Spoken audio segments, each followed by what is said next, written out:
Este año se llevan los sombreros.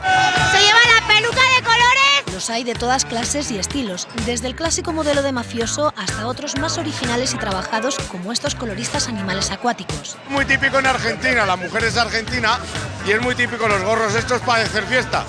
Y la verdad es que se hace muchísima fiesta con eso.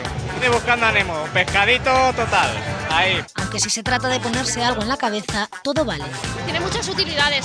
Es mi fiel amigo y aparte mi peluca. A pesar de la crisis. Usa poco a poco para la crisis, no vendemos nada. Y hay clásicos que nunca faltan.